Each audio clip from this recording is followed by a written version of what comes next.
Anchor is the easiest way to make a podcast. Anchor gives you everything you need in one place for free, which you can use right from your phone or computer. Creation tools allow you to record and edit your podcast so it sounds great. And the great thing is they'll distribute your podcast for you so it can be heard everywhere. Spotify, Apple Podcasts, Google Podcasts, and many more. You can easily make money from your podcast with no minimum listenership. So download Anchor and get started today. Enjoy the show. This young man might have been born in West Philadelphia, where he spent most of his days on the playground, but he took over Hollywood at a young age, and he's been a mainstay. Today, we're talking about Will Smith on True Comedy.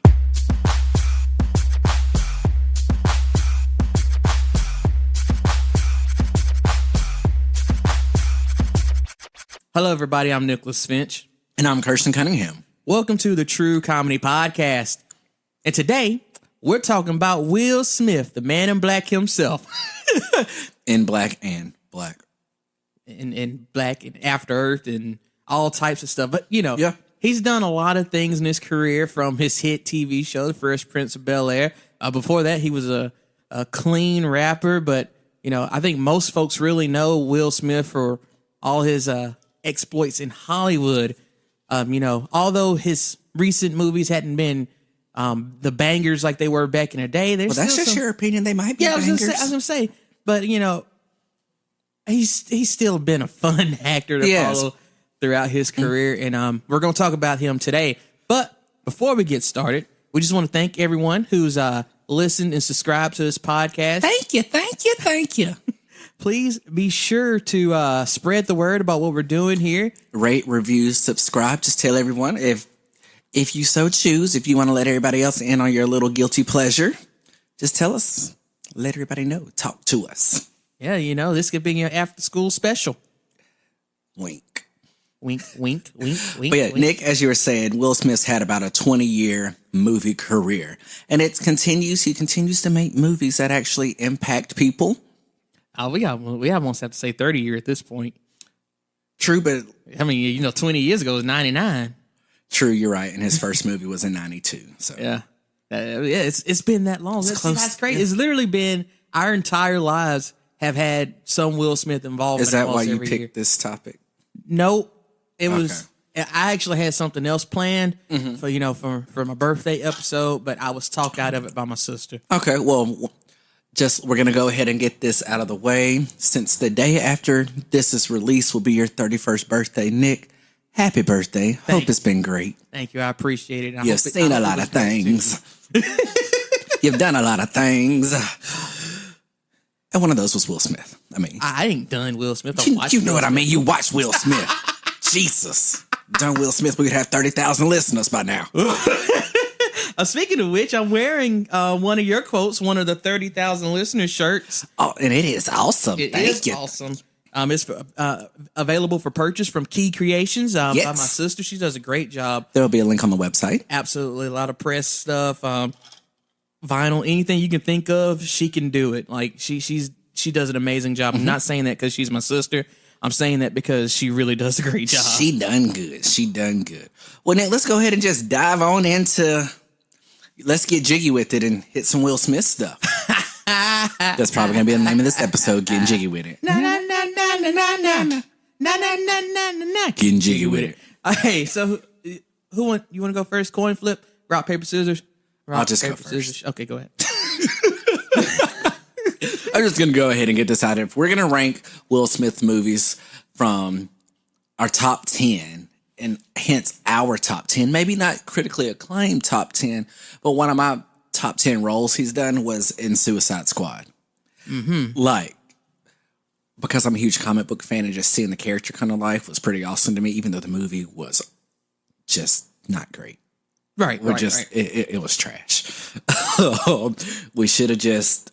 Here's my whole thing with the DC movies. Let's just continue to make DC series on the television and let them all live in the Arrowverse. They'll be completely awesome. But thank you, Will Smith, for Suicide Squad. You did good. You done good, kid. Wish you would reprise your role, but you're probably not going to. So I'm just going to go ahead and get that out there now, give you those praises, and we can move right along. That's it. Your number 10, Suicide Squad. Yep. Will Smith. Somebody thought I was going to be on my top 10, but I didn't enjoy the movie, so therefore I didn't put him on there. So I suffered through it. So for my number 10, I went with I didn't even get the name of his character from the movie, but 7 Pounds. Okay. It's the 2008 movie, and I'm going to give you a description for folks. We can't assume that folks have seen the movie. Right. So Please tell us all about 7 Pounds. The protagonist of this film dials 911 to report his own suicide. He narrates how God created the world in 7 days, how he managed to destroy his own in 7 seconds. So basically, he uses the introduction of the film to help establish how he's going to help 7 different people that he's met throughout the movie and give them different organs. So he's fine. This is why he's calling 911 because he's going to commit suicide, but at the same time he wants his organs preserved, and he's going to do it the best way he can, get them there quickly, preserve the organs, so everybody gets a second chance at life. Yeah. Fun fact: I ugly cried during this movie. Yeah. It's funny because just straight ugly cried. It's this one and another movie that's going to come up later. I think obviously everybody knows what it is. It's like, hey, here's 2, back-to-back Will Smith movies. They're just going to make you ugly cry. Yep. Oh, okay. I'm a comedy. I'm a very comedic, I'm going to prove to y'all I got some acting chops, even though I think he kind of did earlier in his career. He did that, but he just really wanted to. He didn't have to flex on us like that. I mean, smack upside the head. Like, Jesus, I just wasn't ready to cry like I did. Right. And I did. Okay, so, Nick. Yeah. So I can move on to my number 9? Yeah. Okay, so this movie's probably going to rank higher on your list if it makes your list, solely because it's your type of movie. Mm-hmm. You like comedy, slapstick, stupid stuff. Right. So that's why Hitch is on my list as my number 9 there. I enjoyed it. Came out in 2005, long story short. Will Smith is a dating coach, kind of like hookup artist, and he helps Kevin James' character, Albert, win the heart of the gorgeous Allegra, who is played by someone else, who I'm sorry I'm not mentioning the name. Y'all can all pull it up on Wikipedia. But yeah, it's great, and he ends up falling for Eva Mendes' character, Hitch does. And it's just interesting, enjoyable, getting back to those comedy roots, but still on that big screen kind of summer blockbuster type movie. Spoiler alert. It's not one of my favorite movies, believe it or not. Okay. It's something about that movie I just never liked. It might have been the Kevin James of it all. Okay. I just never really liked it. Oh, well, I want to point out here that I said this may have been like a summer blockbuster. Completely wrong. This was actually released around Valentine's Day on February 11th. So, 2005, that's why. Yeah, I was going to say. That's probably also why you hated it. Why so? Because it came out around Valentine's Day. And it was just probably completely overplayed and it was in everybody's face. Yeah, I've never been a big fan of Valentine's Day. That's just because I was a loser. Okay. So for number 9, you ain't gonna say anything to uplift me when I call myself a loser. I mean, you ain't a loser. We got 30,000 fans listening to this show. And we appreciate every single one of you. I'm wearing you on my shirt.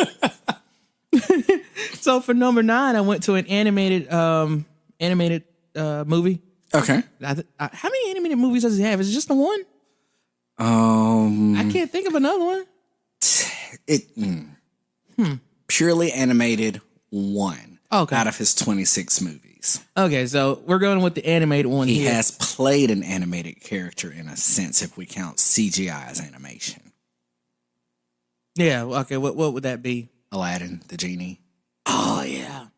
Yeah, also my mom told me, when I was talking about this at home, she told me to make the list after watching Aladdin. I never got the chance to see it. So Aladdin, if we were to do this another, what? Have you seen it? Okay. Yeah, I've seen it. So if we were going to do this another day, Aladdin might actually be on the list. But like next week.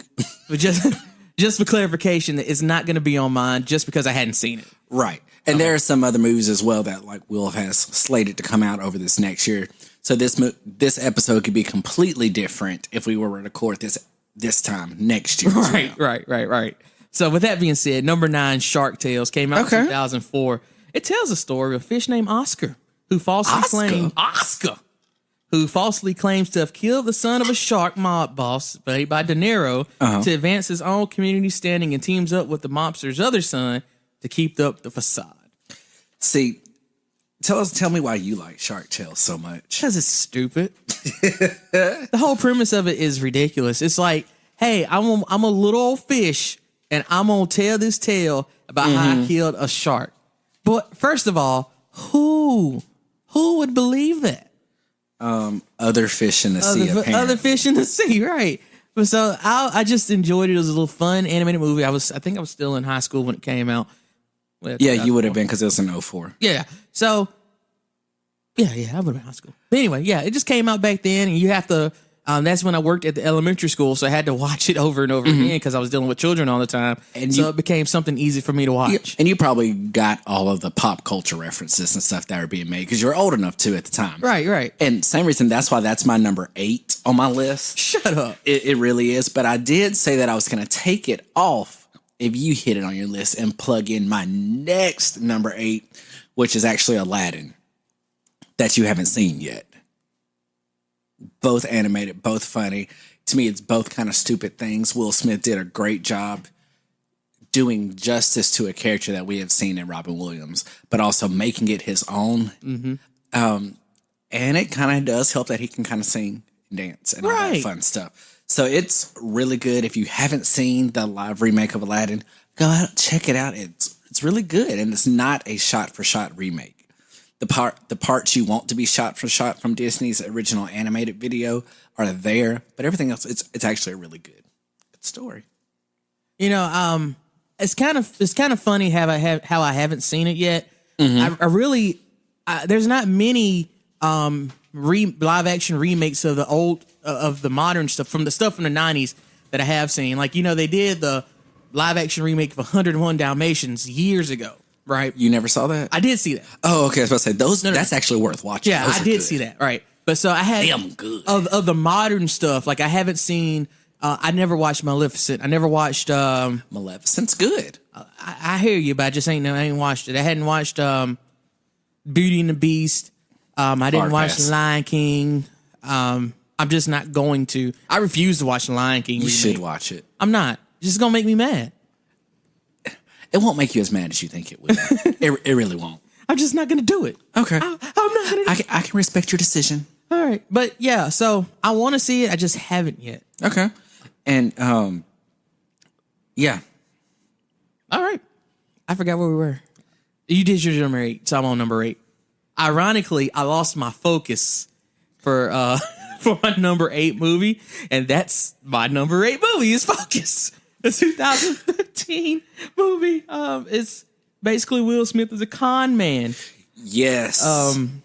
He's working with Margot Robbie in this one. Ironically, this was the first time they worked together. You're right. Which is the reason I wanted to watch Suicide Squad, is because I was like, oh, it's Will Smith and Margot Robbie again. That was good. I enjoyed this movie. I haven't watched it like repeatedly. It's not something I really like loved, but I loved it enough where I thought it was his 8th best movie, or 8th best entry on this list. And we'll understand why I say that later on. It's definitely an enjoyable movie to watch. I will watch it if I'm flipping through the channels and see it on TBS randomly, because that's one place where they like to syndicate that movie. Oh, Focus is on. I'll watch this. Click. Yeah. And then I'll probably be asleep 30 minutes into it. Yeah, I was like, when I finally actually decide to watch a movie on TV, it's like, oh, you know, we live the kind of life where if we actually watch a movie on television, that means it's really nothing going on. Yeah. So this is about the time of the year where we'd actually do something like that. Yeah, don't holler at me asking about watching a movie on TV in late January, early February. See, my thing is watching a movie on TV means it's commercial breaks, mean this an hour and a half movie is going to become a 2 or 3 hour long movie. And ain't nobody got time for that. Exactly. But it also means that you have time to take a nap, because true. If you're watching, like I said, you're watching a movie on TV, it has commercials. There's a good chance that you have time to be asleep. Yep. Like on the weekends when you're watching like the local television stations, like growing up when they have the Saturday matinee or stuff, and it'll just be back to back, just random movies. Right. Yep. Just one go of those. Straight to sleep. And that's exactly what Focus was. I mean, it really is a good movie if you hadn't seen it. It's got a lot of action in it. Margot and Will do They just do con artist stuff, and it's just really fun to see them interact. It's like, here's one of your favorite rappers, entertainers. I mean, it's not wrong. Entertainers from when you were growing up, and then here goes this new beautiful Margot Robbie. So one of our friends doesn't really find her particularly attractive. I'm not sure why. I don't either. I try not to argue with that person, but it is what it is. It is what it is. Every pot has its lids. Right. And some people take cream in their coffee, others take sugar, and others just like it black.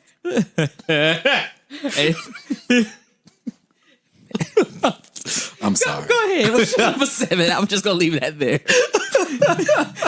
I'm just gonna leave it there.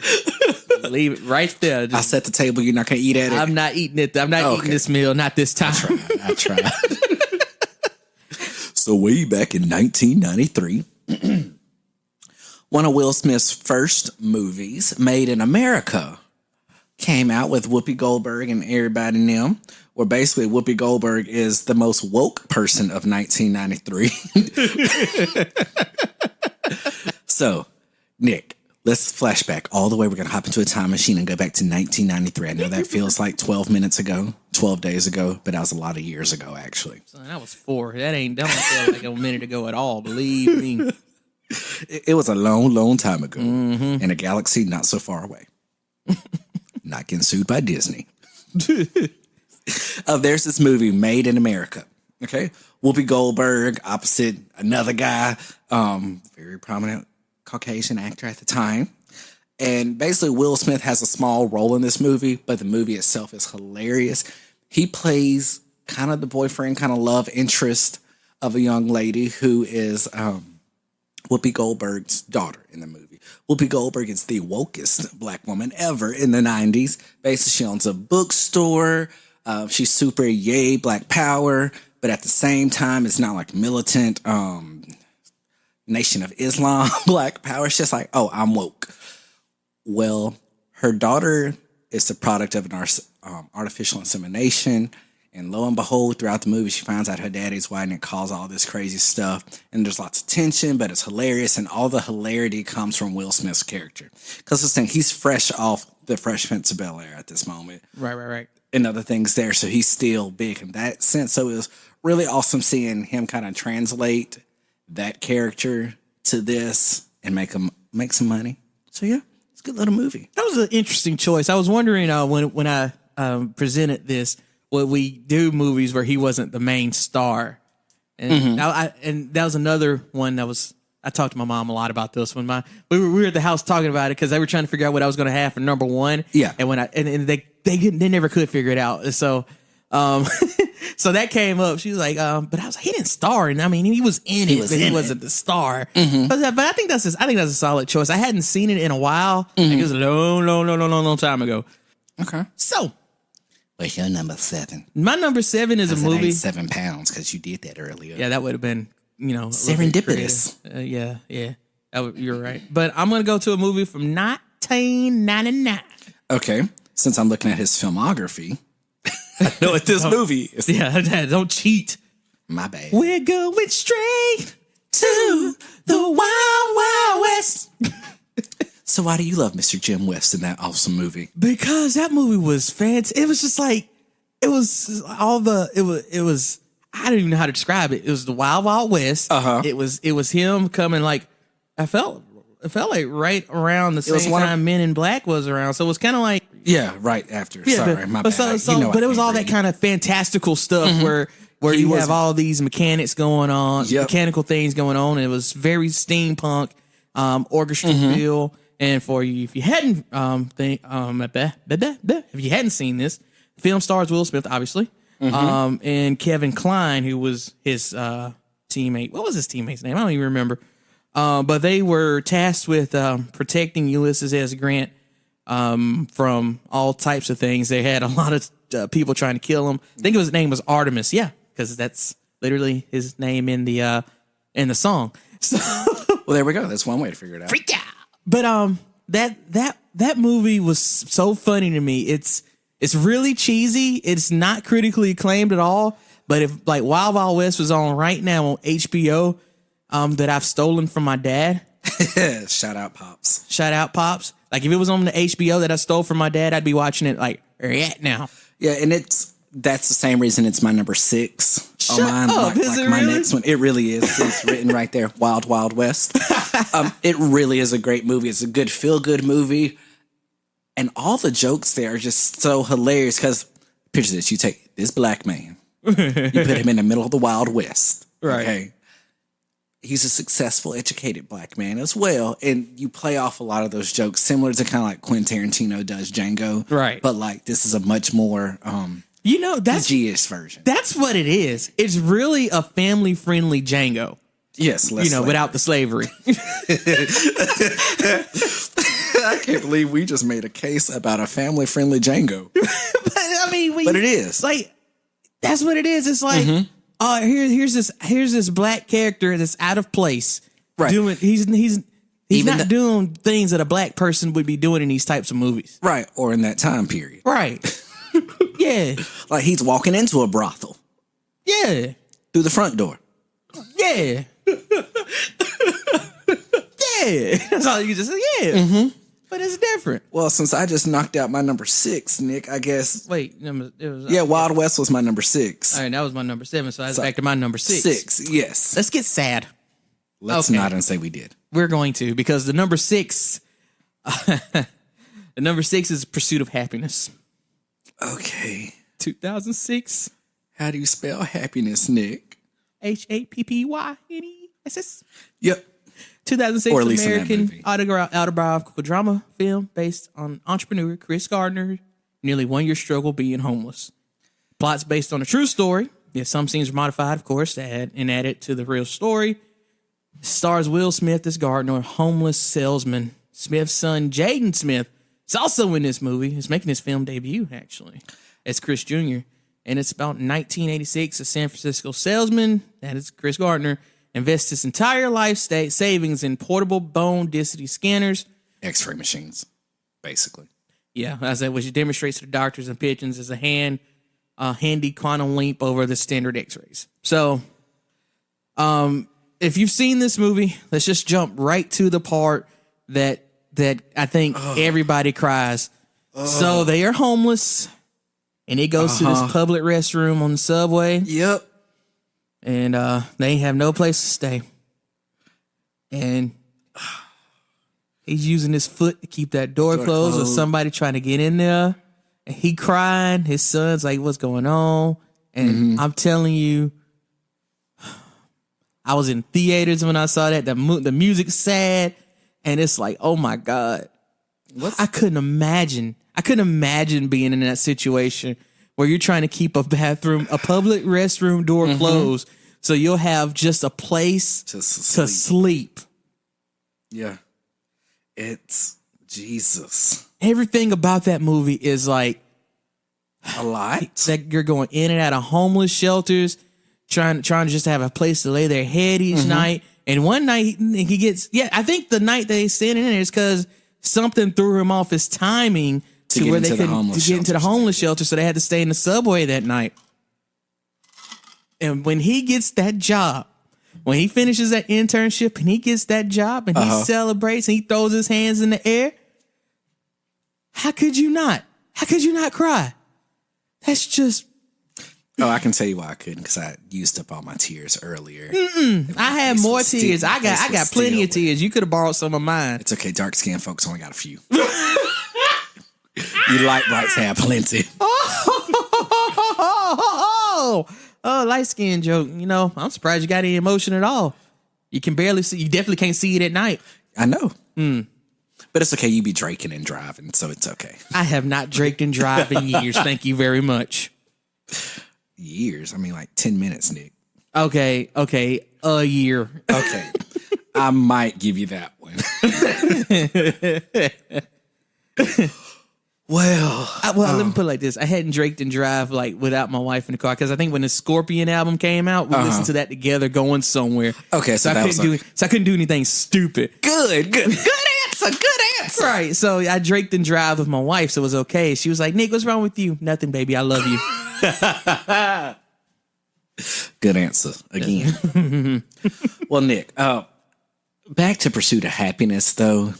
You said that was Jaden's debut. Yeah. I think that should have been where his career began and ended. No, I think he has one more good movie. I like The Karate Kid was good. yeah, Karate Kid was good, but it should have ended. It definitely should have ended with Karate Kid. Yeah. Everybody ain't able to have a daddy that got grip on grip and a mama that got stacks on stacks that can just fund your little movies. Boy, let me tell you something. Let's not do it anymore. No. Unless you want to be in a movie with me, then we can be in a movie, me and Nick, and then with you, so people will come see it because of you, but we'll collect a check. Right. Speaking of his mama, Jada Pinkett Smith. Red Table Talk. Yeah, I'm gonna get it off Will Smith for just a second. So Jada was in a movie called Angel Is Fallen. Have you seen that? I have not seen it yet. Okay, I just watched it this weekend. Is it that good? Yes, it is good. Okay. But her character is, it just makes you mad because... Is it as annoying as her being in that Scream movie? I mean... No, it's not as annoying. Okay. No, she's in it, but it's kind of like...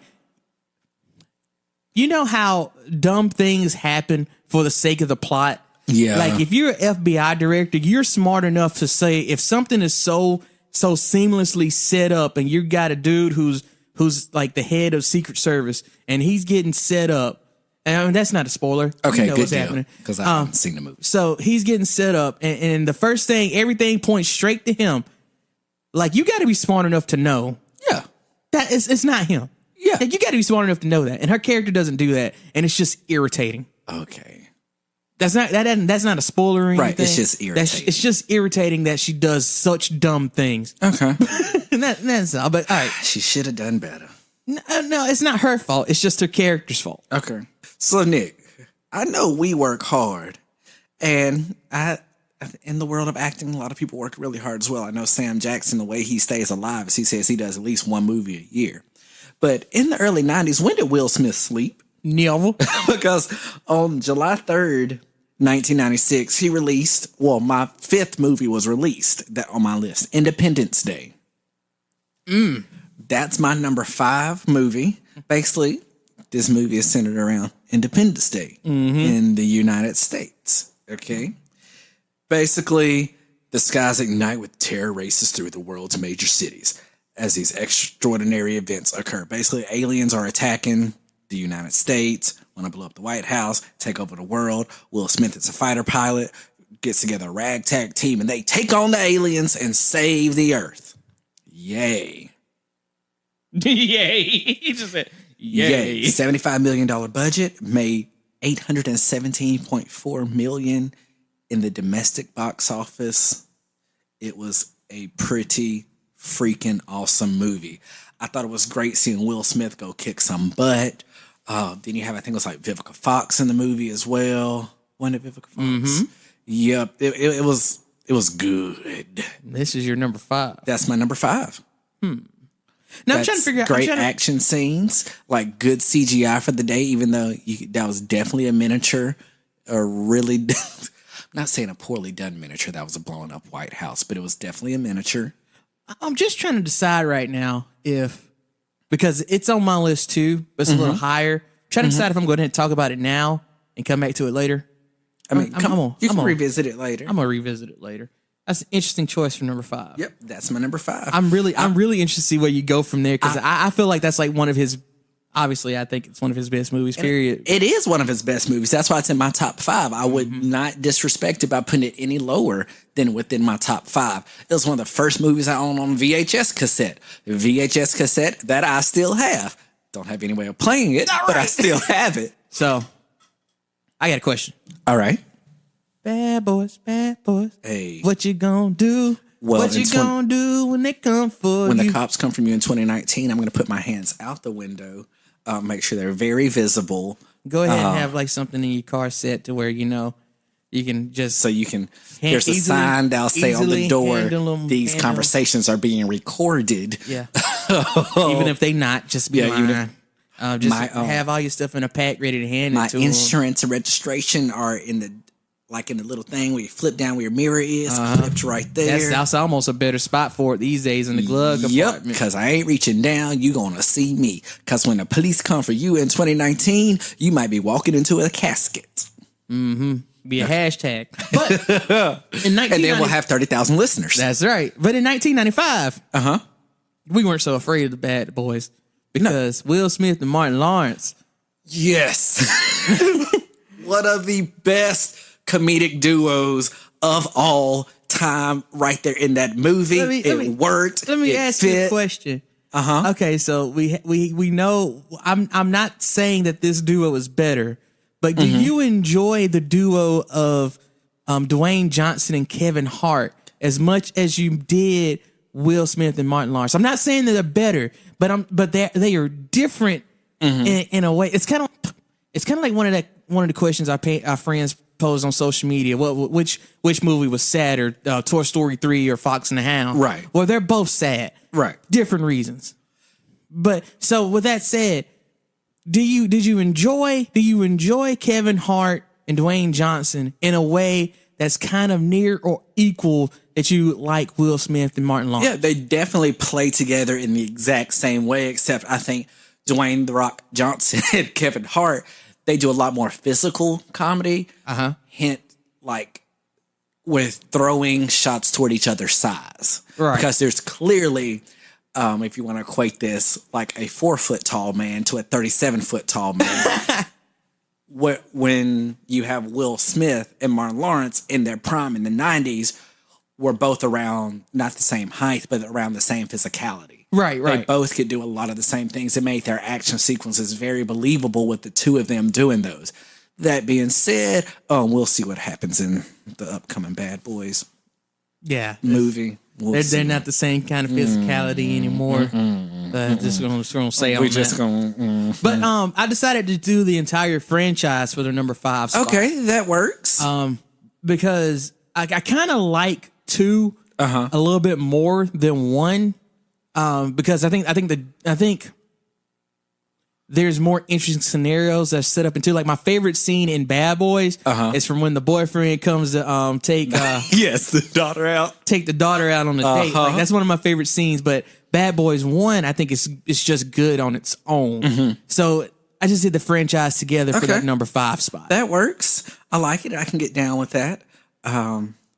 So yeah. And by the way, if you hadn't seen it, they're cops in Miami, just doing cops in Miami kind of stuff. Yes. Anything you can think of as a typical Miami. Drug enforcement, guns, fast cars, beautiful women, beaches, sweating all the time. That's what they do. That's the movie. Okay. All right. So I guess that gets me down. Since you've done your number 5, I've done my number 5. The next number is 4. Right. I can count, y'all. Hooray, math. So we always, just kind of speaking on your previous movie selection, buddy cop movies type deal. We're way back in the 90s, let's say 97 to be exact. A next great kind of buddy cop movie emerged. But it was completely different than anything I think we had ever seen before on television. Right. Or on the large screen. And the reason I say television, because there were spinoffs from this animated TV series. Let's hit Men in Black. I'm gonna tell you something. We get to stay on here for a while because that's my number 4 as well. So okay, awesome. That worked out. Well, Nick, I'm gonna let you take over and tell us the movie synopsis, and then I'm just gonna hit the stuff I like. Then, since you have it in front of you, probably. I really don't. I have very short movie synopses. Synopses. Well, before you dive into that, then, even though I just opened the door for you, now I'm closing it in your face for a second. So rude. It was the oddest couple pairing with Will Smith and Tommy Lee Jones. Right. And it worked so great. I was like, who's going to sit in that casting department? It's like, okay, we need a real great up and comer. Like, who's carrying the box office right now? Who is probably the highest paid actor at this time? It's Tommy Lee Jones. Tommy Lee Jones. But also who's still like kind of underground, just carrying their career? Will Smith. Let's put those two in a room and see what happens. Like, shout out to that casting director and that whole thing, because that was freaking awesome. Will Smith is clearly like the younger, real green rookie that just wants to do everything, make a name for himself. And Tommy Lee Jones has got one foot in retirement. Just say, look, little boy, this is how this actually goes. It's like, let's say an 18-year-old kid goes and hangs out with granddad for the weekend, and they had to go save the world. That's exactly how I pictured this movie, and it was awesome. Man, everything about it. Just the promotion leading up to it, the songs, the dance, and then getting in the movie, just everything Will Smith did, and then Tommy Lee Jones. It was like, I didn't say he deadpanned everything, but it's just the way he conducted himself in this movie was so great. And it was so well written because there was comedy throughout everyone's character arc. Every single person, every single little alien was hilarious. Basically, the premise of Men in Black is their secret organization that the Men in Black, MIB, that does have women, secret organization that protects the Earth and the universe from alien attacks and threats. Now, I can say that in my top 10, the reason why this would have been higher, but since I did the Bad Boys franchise, I did the Men in Black franchise as well. Which includes Men in Black International. Well, I didn't include that one because Will Smith isn't in it. Okay. So it does not count, actually. Okay, well, there you go then, sir. So the trilogy, however, Men in Black 3 drastically brings down the quality of 1 and 2. So it gets stuck at number 4. But basically, 1 is just establishing what the organization is, and then they're trying to protect the lights of Orion. And number 3, number 2, they're trying to find some different lights. Right. Wait, I think the lights of Orion is number 2. I don't know. I don't know. It's okay. Anyway, they trying to protect something in 1. I forget what they try to protect, but basically all it is establishing what the franchise is and what it can do. Oh no, they're protecting that girl. She's in something important. But anyway, it's like we saw these movies back in the 90s and hadn't watched them since, even though I literally have the whole Men in Black series on DivDa. I was like, I'm finna explain Men in Black. I can't. Oh, this gonna be easy. No, it ain't. But anyway, so they erased Kay's memory in 1, and 2, the subplot of that one is them trying to get his memories back. So that was fun too. And then in 3, they go back in time to save Kay from getting killed back in the day, which I didn't enjoy because it was like is it Josh Brolin, James Brolin? It's probably Josh Brolin. Josh Brolin, pretending to be, I'm just stuck on the terrible music in that movie. Nothing against like Pitbull, but that song just got overplayed. Which Pitbull song was it? It was like a Back in Time song, something there in that movie. I'm not gonna look it up. I'm not gonna play it. It's just bad. Trust me on it. Don't go listen to it, Nick. Yeah, you're gonna want to like. But it was cool that he got to meet his parents. Yeah, but just gosh, that was not a good movie. It's really sad just because Tommy Lee Jones didn't want to be in he didn't want to do the third one, right? And so they took him out in a way that, hey, let's pair Will Smith with this new guy who's going to pretend to be Tommy Lee Jones playing Agent K, and it just didn't work. It didn't work. Nope. It only that only works with Will Smith and Tommy Lee Jones. Yep. You can't. Sometimes lightning doesn't strike twice, right? Or for a third time this time, and it didn't strike for a third time. And I don't want to blame Tommy Lee Jones, but it's totally his fault. Okay. The man still got more money than I do, so I ain't gonna complain right now. I will too complain. This is my happy face. Where's your happy face? You remember I used to say that joke all the time. This is my happy face. Lord. So, Nick, my number 3 has made an appearance on this list already because you had it. My number 3, and I didn't go the full franchise, is Bad Boys. That is my 3rd favorite Will Smith movie. Period. With the T at the end, even though that's not how you spell, and I fuss at people for doing that all the time. But it's for emphasis. So yeah, Bad Boys was fantastic for every reason we just said. For the whole reason how Tommy Lee Jones and Will Smith worked great together, and Men in Black, Martin Lawrence and Will Smith worked great together any day, every day, all day. I want to see how Bad Boys 3 is going to be. I really hope it all ain't that physical because I ain't believing roly-poly Martin Lawrence is out there jumping over cars and stuff. I follow them both on the Instagram. I see all the stuff from the set. Don't give me no CGI movie. Just literally make it like you did like how people did with the Lethal Weapon movies. When we knew Danny Glover was getting too old, saying, I'm too old for you can literally have Martin Lawrence talking about how he is too old for Happyness movie, and I'm going to laugh the entire time. We know Will Smith is in better shape 9 days of the week. And twice on Tuesdays. We know that. Just let him go out there, shoot some stuff up, have Martin Lawrence sitting in a truck somewhere making snide jokes like that was done when he did movies like Big Mama's House. I want to see this movie. I want it to be great. I'm probably going to actually pay to see it 3 or 4 times.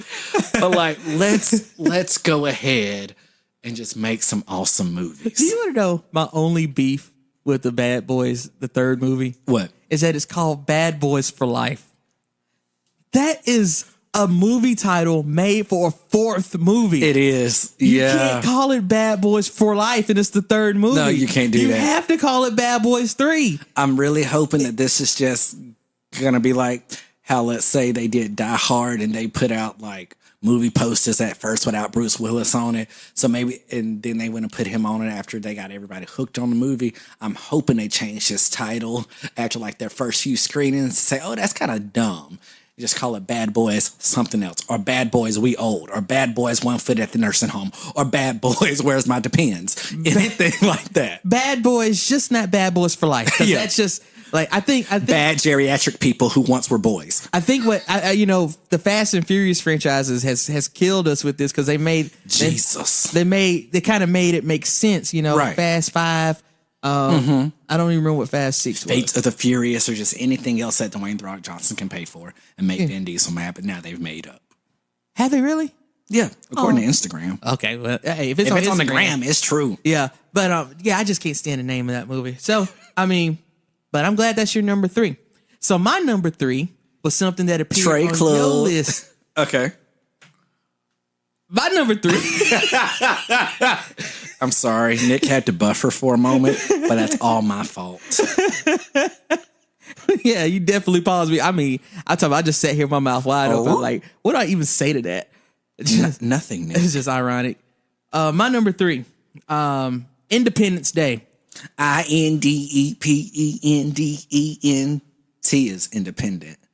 Not independent. I was like, that's funny thing. I do not sing that song out loud because I can't spell it. I can't do it. It's like if reading and spelling are not fundamental to you, don't do this song. Man, it's like I try to do that song and it's just like no. I ain't trying to embarrass myself in front of God and everybody. All right, Independence Day. Okay. Like you said, the aliens come down and they try to take out everybody. Will Smith, phenomenal in this movie. Yes. As that fighter pilot, him and Jeff Goldblum. You know what? Yep. Let's just talk about the fact that Will Smith can work with. I can't speak for now. But back in the day, he could work with all types of funny people. Yes. And just made everything work. Hold his own. And how does Will Smith and Jeff Goldblum work?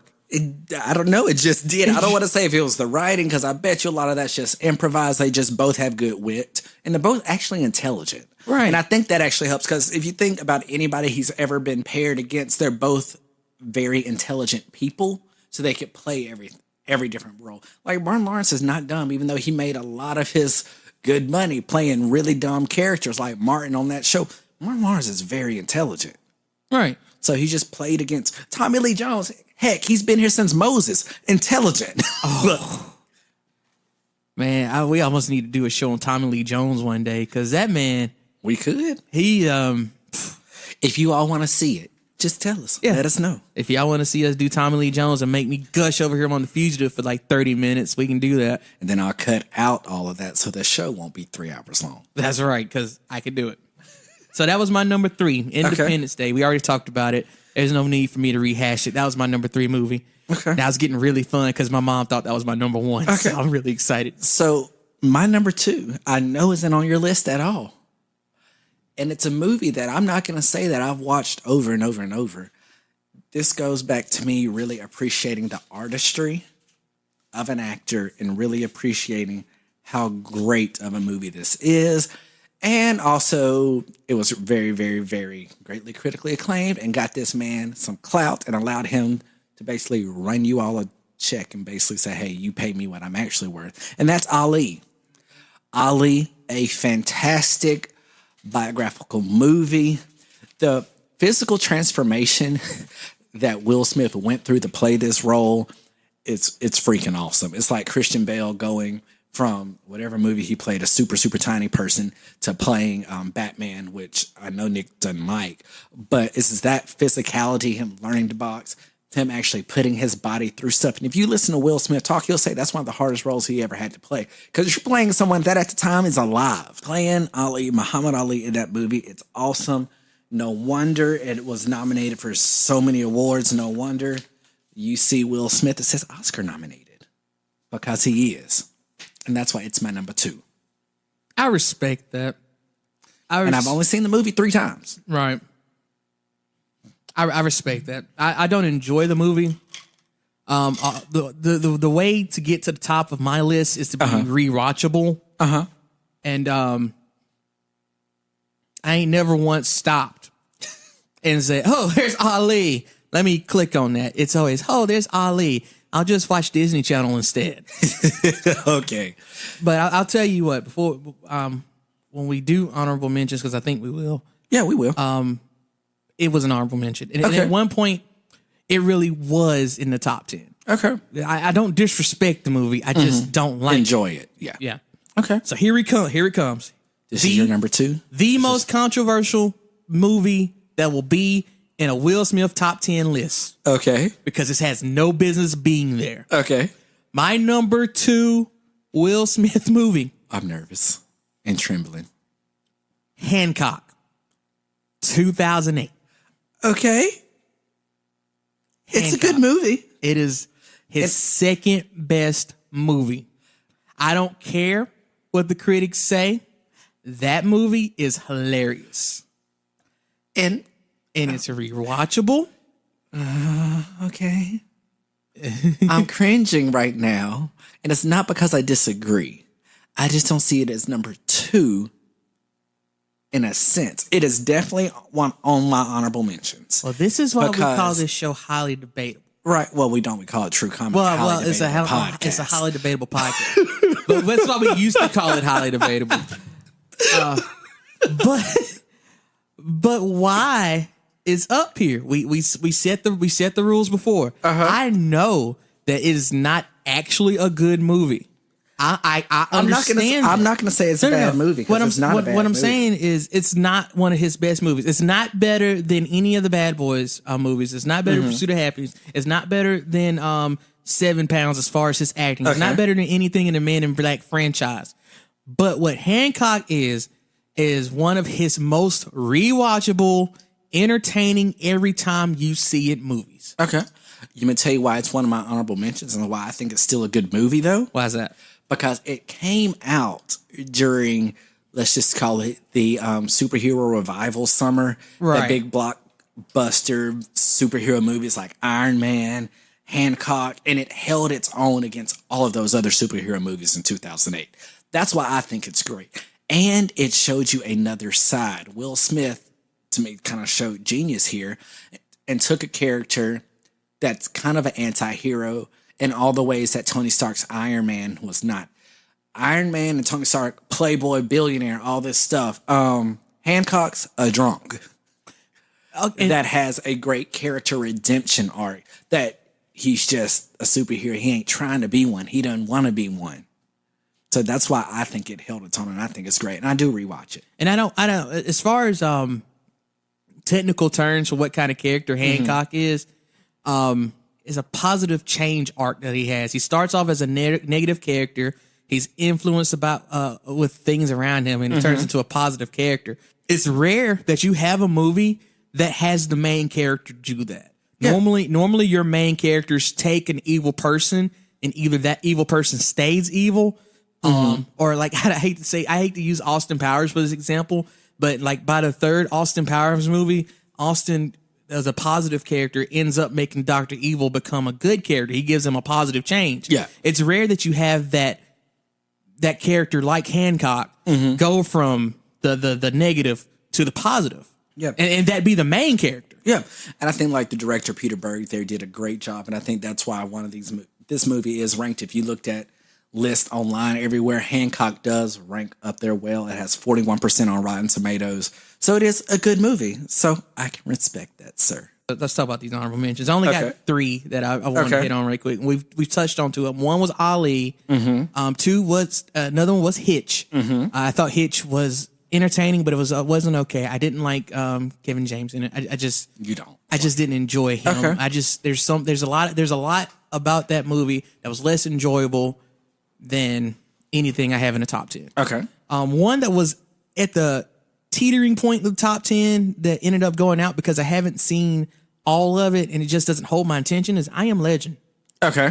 That wasn't going anywhere near my list. I absolutely hate that movie. A lot of people do, but it's actually kind of entertaining, but it's just like it is, but it was bad. Like the CGI, it was a rough year for cinema that year. I think had it had a better ending.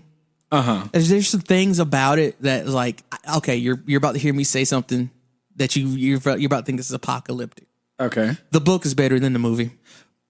Oh, Nick? What?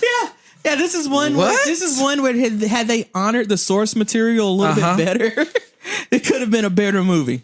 I believe you that. I believe you on that. I know it was rough to me. Very apocalyptic. I watched it, and it's not just because he killed the dog. It was just a bad movie. Spoiler alert. It was just rough. When dogs do dumb things, they deserve to die. Peter, don't at me. Us. You can at No, when pets do dumb things, they deserve it. I'm sorry, Okay. Nick, I'm not arguing. I'm saying okay. like the dog at Independence Day. No, I'm just saying, like that dog almost died being stupid. The dog's like, here comes this fire. I guess I better try to jump in here at the last minute to save my life. Like, bruh, what are you doing? What are you doing? Okay. Go ahead. So I just have 2 more honorable mentions that haven't been mentioned. One, I, Robot. 2004, Shia LaBeouf with him. That was a good movie. Once again, shows he can play alongside anybody. Shia, but that was also good Shia days. So it was a really good movie. I, Robot's another one of those movies where it's like I watched it a couple times when I was younger, but you and don't watch I it just now. I don't care for it. Same. That's why it's one of my honorable mentions. Right. Like it was good at the time. Here's one that I know ain't on your list, okay? Because you probably didn't even know Will Smith was in this movie. Anchorman 2. His little bitty part in Anchorman 2 at the end was hilarious to me. That's why it's one of my honorable mentions. I didn't know he was in Anchorman 2. What, he crazy? Yeah, of course I knew. It just wouldn't be my honorable mention because he wasn't the star of the movie. I know, but he wasn't the star of one of my other ones, so I think that's why it worked. Now, Nick, also before I hit my number 1, I have 2 what the heck movies or why the heck movies. Why were these movies even made? One was Bright on Netflix. It's an movie. I could just see Netflix was really looking forward. Hey, let's start up some more on independent movies. This was super overhyped. I've watched it all the way through once, fallen asleep on it 7 times. I don't even like the premise of it. I refuse to watch it. It wasn't all that great. Now, literally, I said there were 2 movies I think this person should have only made. Mr. Jaden Smith should have only made probably 2 movies in his career. Those were The Karate Kid, The Pursuit of Happyness. Right. After Earth should have never been made. Why the heck was that movie made? Will. I am not a coward. Don't. I want my money back, okay? You spent money on that? You spent money on that? Yes. Sir? You deserve to not have your money back. You're better than that. No. Will and Jada got the money. Run me my check. No. You're better than that. They deserve to keep your money because they think that's a bad movie. Okay. Come on. They should have never made it. You should have never That's went what to happens the theaters. I'm not saying you don't finance your child's dream, but also you should be real with your children. Hey, you should be like, hey, listen, this is not good. This is not good. How you gonna have Will Smith in an action movie when he ain't doing nothing but laying there? Huh? It was just bad. It was real bad. Could you imagine if you hadn't heard nothing about that movie and you go, You did this. You went to the movie theater not knowing that Will Smith was not going to be in the action. And you had to sit there and watch Jaden be an idiot throughout the movie because every time he does something, it's because he does idiot stuff. Yep. You know, I wish they put people in peril where it made sense.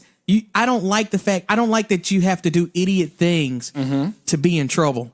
There's enough stuff in the world or in these situations where you don't have to be an idiot. You can be real smart and something don't go right, or you can be real smart and just the world is hard to get through. But don't make folks be an idiot just for the sake of being an idiot. Yeah. And that's what they did with him. And it was just everything y'all are doing is dumb. And Let's make a movie for Jaden. I can't stand it. I can't stand that. Okay. Yeah. You're real angry right now. I'm not angry. You're frustrated. I'm not. Nah, okay. I'm just okay. All right. Gosh, so many feelings. Feelings. It's like your light skin. Deep in my feelings. Okay. So I guess that brings us to number 1. Nicholas Jamal Finch. My number 1 Will Smith movie of all time. Let me tell you something. If your number 1 ain't my number 1, and the fact that you hadn't mentioned this movie at all, like if it ain't the same number 1, I'm gonna be really upset. But go ahead. Well, Nicholas, number 1, my number 1 Will Smith movie is The Pursuit of Happyness, because I cried like a little old something. You don't know how hard it was when you're sitting up here talking about it for me not to put it. Now, there is another movie that didn't make my honorable mention or my list, and it's solely because I forgot about this movie, and it's a super great movie. But I'm gonna let you give your number 1. But that's mine, Pursuit of Happyness. If you forget why I like it, just hit that 30-second back button a couple times, and then you can hear us talk about Pursuit of Happyness again, and you'll see why I loved it. So, Nick, what's your number 1? Which I know what it is now. My number 1 Will Smith movie, because it has comedy, action, and it has Will Smith playing against another great actor. The number 1 Will Smith movie came out in 1998, and it's Enemy of the State. Yep. Enemy of the State, number 1. I forgot about that movie. Like, I literally was like, oh, I forgot about that. I have never, and I mean ever, seen that movie on TV and not watched it. Okay. It is fantastic. Tell everybody what Enemy of the State is if they haven't seen it. So, the film tells the story of a group of NSA agents conspiring to kill a congressman, and the cover-up ensues after a tape of the murder is discovered.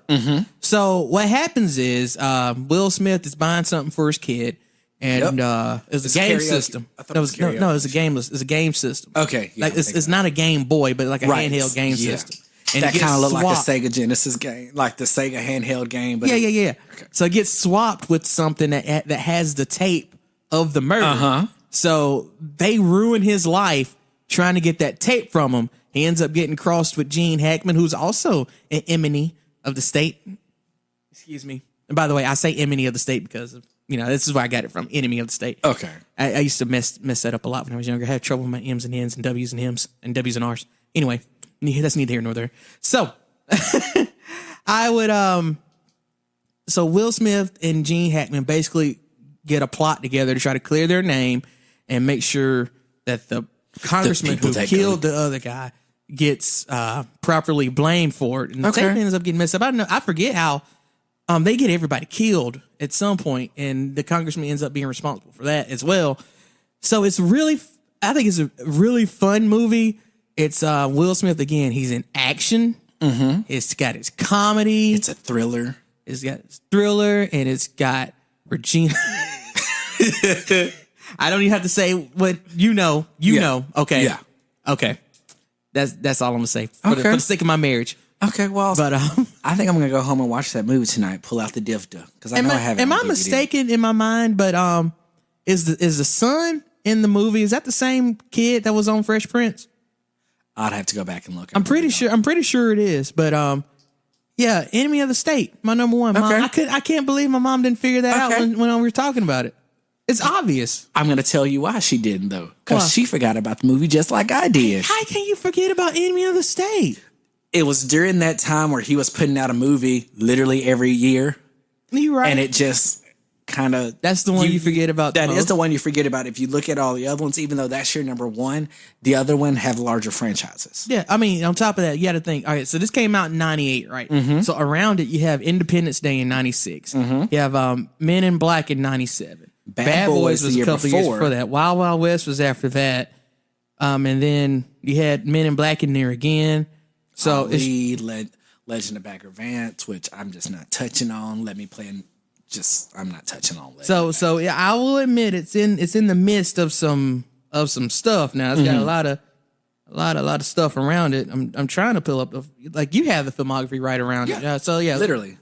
We just said everything. yeah.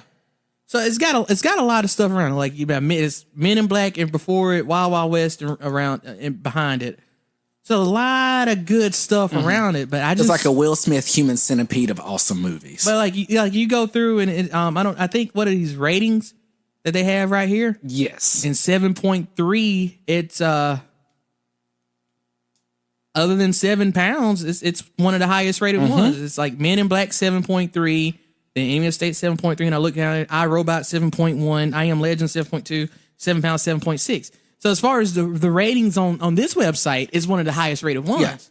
Yeah. Yeah, and that's IMDb ratings. Right. So I think those matter a little bit. Just a little. So there you go. Enemy of the State, number 1. Well, awesome. Well, now that we have given Will Smith a lot more credit than credit is due, not really. He really is a great actor. He really is. Some really, really great movies. Let us know your thoughts. What are some of your favorite Will Smith movies? And for some of you younger kids that may have not seen these movies because you probably weren't alive, go and watch them. These are some really great things. Most of these are available on all your major streaming services and platforms. But thank you all. True Comedy has been really fun. It's great to sit here and talk about some things we like. Hopefully we gave you a laugh or two. And as always, rate, review, subscribe, tell everybody about the show. Special shout out to 96.3 WLYB for allowing us to use their studios. Nick, hit us with your social media account. So if anybody wanted to just tell you how maybe dumb one of your movie selections are or how awesome your movie selections are, let us know how people can get in touch with you. All right. You can follow me on Twitter at the NJF, Instagram at the NJF, Facebook, Nicholas J. Finch. And you can contact me at Kham Speaks on Twitter, Kham Cooks on the Instagram, and Kirstan Cunningham on Facebook. And as always, follow us on True Comedy Pod on Instagram.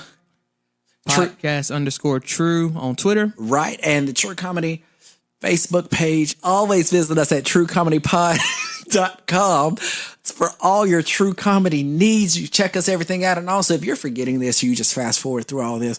All of this is in the show notes, y'all. Leave us a voicemail message. You can click everything right there so you don't have to remember anything we're saying. But as always, this has been True Comedy. Later.